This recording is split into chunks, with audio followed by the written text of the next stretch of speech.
मंगलवार को मोदी सरकार ने ओबीसी समाज को एक बार फिर से धोखा देते हुए मेडिकल एंट्रेंस एग्जाम नीट में बिना ओबीसी आरक्षण दिए परीक्षा की तारीखों का ऐलान कर दिया। मेडिकल की पढ़ाई में दाखिले के दौरान ओबीसी आरक्षण को लेकर देश की सबसे बड़ी अदालत सुप्रीम कोर्ट में पिछले 6 साल से केस पेंडिंग पड़ा है। मोदी सरकार ने केस का बहाना बनाकर कह दिया है कि जब तक सुप्रीम कोर्ट कोई फैसला नहीं देता तब तक ओबीसी को आरक्षण नहीं देंगे। भारत सरकार ने 13 जुलाई 2021 को जारी नोटिफिकेशन में कहा है कि सरकार नीट 2021 में ऑल इंडिया कोटा के तहत तब तक ओबीसी आरक्षण नहीं देगी जब तक कोर्ट इस याचिका का फैसला न कर दे। इस पर बौद्ध भिक्षु सुमित रत्ना ने क्या कहा, आइए सुन लेते हैं। सम्मानित मुल्क के मालिकों, मैं बौद्ध भिक्षु सुमित रतन आज एक बहुत महत्वपूर्ण सूचना, दुखद भरी कहानी लेकर के आपके बीच में आया हूं। नीट, जिसे आप अच्छी तरह से जानते हैं, मेडिकल एंट्रेंस एग्जाम होता है। इस एग्जाम में देश भारत का जो अनुसूचित और एसटी समाज है, इसने अपना हक अधिकार लड़ करके संघर्ष करके ले लिया है, लेकिन जो आधी आबादी है ओबीसी, वो अपने हक अधिकार नहीं ले पाई।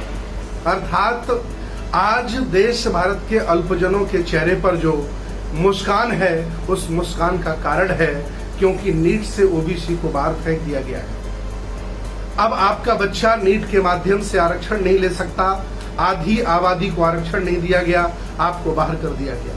और रिजर्व कैटेगरी को इसलिए 22% आरक्षण दे दिया गया है क्योंकि उनमें 2 अक्टूबर करने की औकात है, लेकिन देश भारत के आधी आबादी ओबीसी में कांवड़ ले जाने के अलावा, मंदिरों में घंटा हलाने के अलावा कुछ नहीं है। ज्यादा घबराइएगा नहीं। आपका जो नीट में आरक्षण खत्म कर दिया है, इसके बदले में आपको 27 मंत्री दिए गए हैं। उनको घर पर बुलाइए, उनका सम्मान करिए, माला पहनाइए, क्योंकि इसी के लायक आप बचे हैं। आप नहीं जानते हैं कि झुंझुना दे करके इस सरकार ने आपके पैर काटे हैं। मैं आपको बता दूं, भूपेश बघेल की सरकार में, छत्तीसगढ़ सरकार में जब पहली बार 27% ओबीसी को आरक्षण दिया गया, तो उसका खिलाफत करने वाला कोई और नहीं, अल्पजन था। अल्पजन ही याचिका करने वाला था, अल्पजन ही वकील था और अल्पजन ही जज था। और उन्होंने क्या फैसला किया होगा आप अच्छी तरह से जानते हैं। हिम्मत जुटाई एक सरकार ने ओबीसी को पूरा आरक्षण देने की। मैं आज भी अपील कर रहा हूं कि देश भारत में जो अल्पजनों का सम्मान, ब्राह्मणवाद, उनके देवी देवता मंदिर जो स्थापित है, वो किसी और की वजह से नहीं, ओबीसी की वजह से है। और इतना बड़ा कुठाराघात होने के बावजूद भी ओबीसी में कोई उछाल, कोई कह सकते हैं कि क्रांति और आंदोलन नहीं आया, और किसी ओबीसी नेता ने बयान भी नहीं दिया। ताज्जुब वाली बात ये देखिए कि जो आम जनमानस के वोटों से एमपी, एमएलए, मंत्री बने, उन्होंने इसके खिलाफ कोई बयान नहीं दिया, एक पत्र भी नहीं लिखा। मैं अपील करता हूं सभी इस देश भारत की आधी आबादी ओबीसी से कि आप इनके घरों में घुस जाइए और इनसे कहिए कि लेटर लिखिए। और एक झुंझुना और पकड़ा दिया गया है। एक व्यक्ति ने जब पाए लागे करना बंद कर दिया आजमगढ़ में, तो उससे पूछा गया कि भैया पहले आप बहुत सम्मान करते थे, आपने पाए लागा करना बंद क्यों कर दिया है? तो उसने जवाब दिया कि आपने मेरे बच्चों को डॉक्टर बनने से रोक लगा दी है, मैं फिर भी पाए लागी करता रहूं। तो पाए लागी वाले बोले कि तुम भैया नहीं समझ पाओगे, पहली बार हमने ओबीसी प्रधानमंत्री दिया है। अर्थात ज्यादा घबराने की जरूरत नहीं है, आपको ओबीसी प्रधानमंत्री भी मिला है। धीरे धीरे करके आपकी जड़ें काट देगा, आपको तबाह कर देगा, आपको कहीं का नहीं छोड़ेगा। जिस गुलामी से बाबा साहब आपको निकाल के लाए हैं, उसी गुलामी में वापस आपको ले जाना चाहते हैं। उनमें 2 अक्टूबर करने की औकात है, इसलिए नीट में पूरा आरक्षण वो ले गए, आपको बाहर कर दिया गया, आपकी कोई औकात नहीं है। जागो, जागो बहुजन जागो। आप कोई साधारण लोग नहीं है, आपके घरों में संतों, गुरुओं, महापुरुषों ने जन्म लिया है।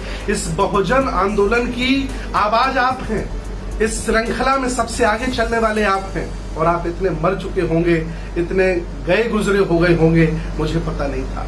आज पूरा देश का जागरूक ओबीसी रो रहा है। इवन शेड्यूल कास्ट के लोग जो हक वंचित थे, असहाय थे, कमजोर थे, अस्पृश्य थे, वो आज अपने मेहनत करके संघर्ष करके अपने हक अधिकारों को ले रहे हैं, लेकिन ओबीसी नहीं जाग रहा है। मैं आज भी अपील करता हूं कि एक दूसरे का सब साथ दीजिए और सब मिलकर के अलग अलग गुटों में मत बटिए, तभी जाकर के सबके अधिकार सुरक्षित रह पाएंगे। एक बार फिर मैं आपसे कहना चाह रहा हूं, अगर आप चाहते हैं कि आने वाले बच्चे आपके डॉक्टर बने, IAS, PCS, जज, डॉक्टर, इंजीनियर बने, तो जाग जाओ, होश में आ जाओ। ये अंधभक्ति छोड़ दो, ये गुलामी छोड़ दो जो आपके पुरखों ने आपको विरासत में दी है, छोड़ दो उनको गुलामी को, और इस सरकार के खिलाफ मुखर होकर के खड़े हो जाओ। शर्म नहीं आई तुम्हें? तुम्हारा आरक्षण 27% नीट से बाहर कर दिया गया। शर्म नहीं आई? शर्म करो। मैं बीच बार बार आपको आता रहूंगा, आपको जगाता रहूंगा और आपको समझाता रहूंगा कि आपके साथ कहां न्याय हो रहा है। बहुत बहुत धन्यवाद। नमो बुद्धाय। जय भीम, जय संविधान, जय किसान, जय जवान, जय श्रमण भारत। धन्यवाद। बहुजन समाज से जुड़ी इसी प्रकार की अन्य तमाम खबरों के लिए दी बहुजन चैनल को अभी सब्सक्राइब करें